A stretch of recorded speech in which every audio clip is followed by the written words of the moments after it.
नमस्कार दोस्तों, हमारे इस प्रोग्राम SCI ब्लैडर में आपका स्वागत है। इस प्रोग्राम में हम स्पाइनल कॉर्ड इंजर्ड पेशेंट्स की यूरिनरी, बाउल और सेक्सुअल फंक्शंस के बारे में चर्चा करेंगे। हमारा उद्देश्य है आपका स्वास्थ्य, आपकी सुरक्षा।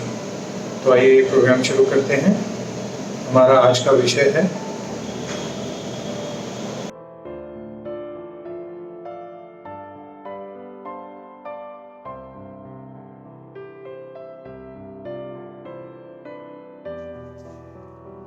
हमारे बहुत से मित्र पूछते हैं।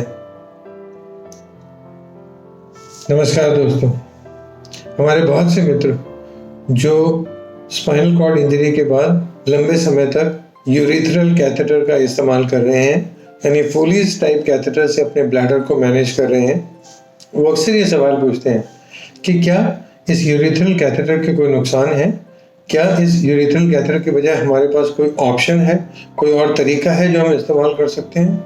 जी हाँ मित्रों, ज़्यादातर पेशेंट्स के लिए फोलीज कैथेटर हटाकर CIC करना उचित है।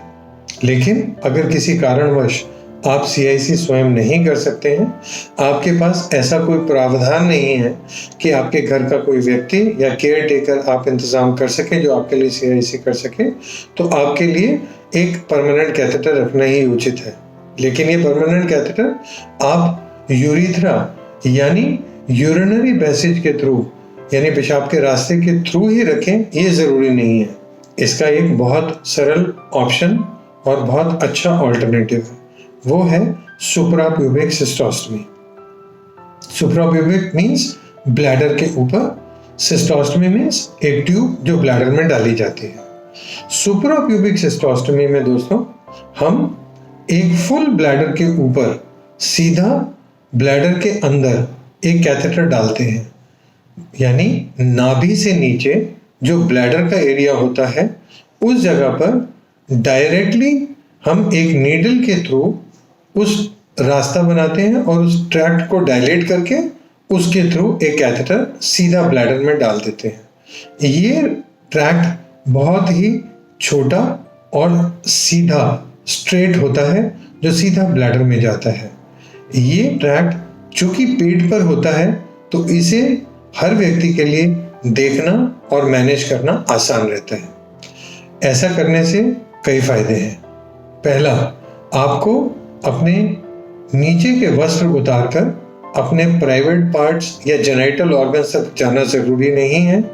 नीचे से होने वाले यूरिनरी इन्फेक्शंस की संभावना भी कम हो जाती है। जैसा कि आप सब जानते हैं कि हमारे प्राइवेट पार्ट्स और गुदा का रास्ता साथ रहने की वजह से और हमारे इनर क्लोथिंग पहन के रहने की वजह से जो हमारा पेरिनियल एरिया होता है, यानी जो प्राइवेट पार्ट्स का एरिया होता है, वो एरिया कवर्ड रहता है, जनरली डैम्प रहता है और वहाँ पे इन्फेक्शन के चांसेस अधिक होते हैं। तो जब हम पेशाब के रास्ते से यानी यूरिनरी पैसेज या यूरिथ्रा से कैथेटर डालकर रखते हैं तो उस कैथेटर में इन्फेक्शन के चांसेस ज़्यादा होते हैं।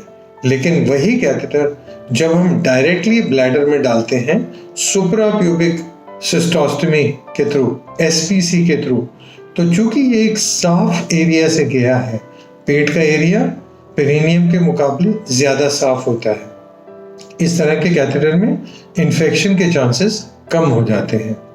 सुप्राप्यूबिक कैथेटर को आप स्वयं आराम से रोज साफ कर सकते हैं और इस कैथेटर को टेप से एब्डोमेन पर निचले पेट पर फिक्स करके रख सकते हैं।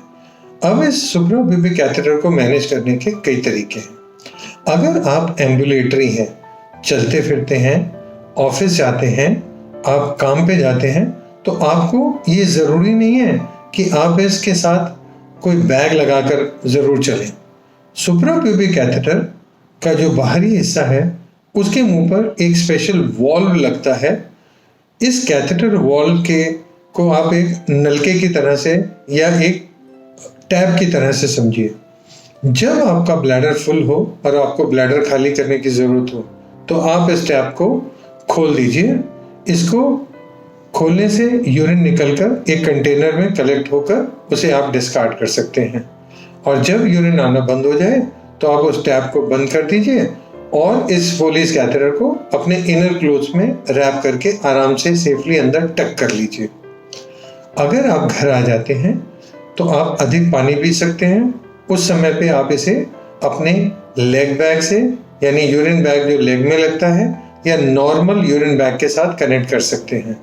रात को सोते हुए भी आप सुप्राप्यूबिक की कैथेटर को अपने यूरिन बैग से कनेक्ट कर सकते हैं।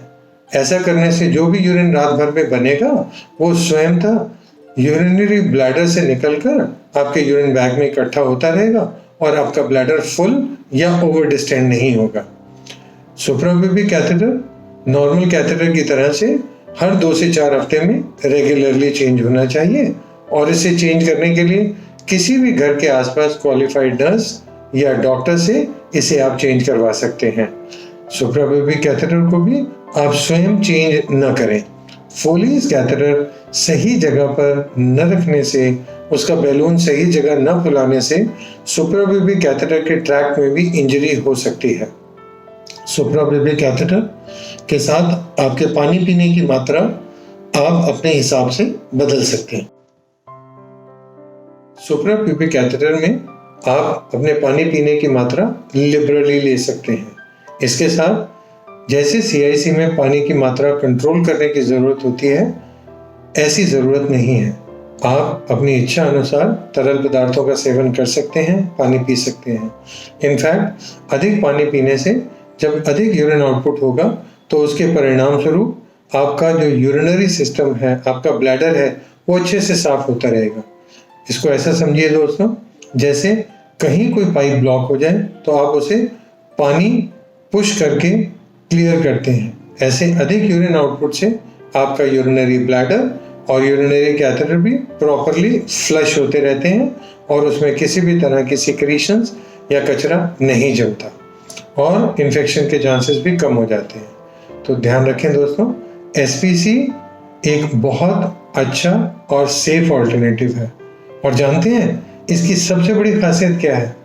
सुप्राप्यूबिक कैथेटर एक कंप्लीटली रिवर्सिबल तरीका है, यानी आप आज अगर सुप्राप्यूबिक कैथेटर इस्तेमाल कर रहे हैं और किसी वजह से कुछ समय के पश्चात आप महसूस करते हैं कि मुझे CIC करना है, अब मेरे हैंड फंक्शंस इस तरह से हैं कि मैं स्वयं CIC कर सकता हूँ, या कुछ पेशेंट्स जो रिकवर हो जाते हैं वो महसूस करते हैं कि हम नीचे से स्वयं यूरिन पास कर सकते हैं, तो हम सुप्राप्यूबिक कैथेटर अब नहीं चाहते। तो इन सब केसेस में दोस्तों सुप्राप्यूबिक कैथेटर को निकालने से वो जो सुप्राप्यूबिक कैथेटर का जो होल है वो अपने आप ही 1 से 2 दिनों में बंद हो जाता है। ज़रूरत पड़ने पर उसे फिर इस्तेमाल किया जा सकता है। तो इस तरह से सुप्राप्यूबिक कैथेटर एक बहुत ही सरल, सेफ और रिवर्सिबल ऑप्शन है, और जिन पेशेंट्स में लंबे समय तक कॉन्टिन्यूस ड्रेनेज की ज़रूरत है, अंदर रखने वाले कैथेटर की ज़रूरत है, ऐसे पेशेंट्स में यूरिथ्रा से यानी लिंक के थ्रू कैथेटर डालने की बजाय डायरेक्ट नाभि के नीचे पीठ से ब्लैडर में कैथेटर डालना यानी SPC करना ज़्यादा सेफ ऑप्शन है। इस बात को अपने डॉक्टर से ज़रूर डिस्कस करें।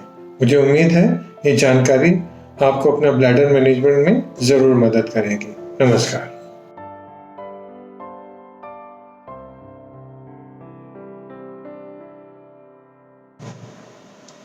दोस्तों, हमें उम्मीद है आपको हमारे प्रोग्राम ज़रूर पसंद आया होगा। आपके अन्य प्रश्नों के साथ अगली कड़ी में फिर मिलेंगे। नमस्कार।